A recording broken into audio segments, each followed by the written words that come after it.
Hello guys, আসসালামু আলাইকুম।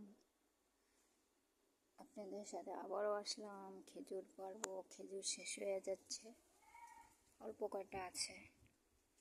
কিছু কথা শেয়ার করব। আসলে রামেশা হত্যার বিচার তো হইলই না। কি হইতেছে এগুলা? খালি ধর্ষণ ধর্ষণ ধর্ষণ।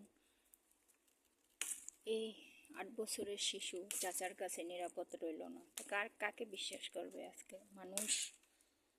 কাকে বিশ্বাস করবে? আমি তো বুঝি না, আমার মাথায় কাজ করে না।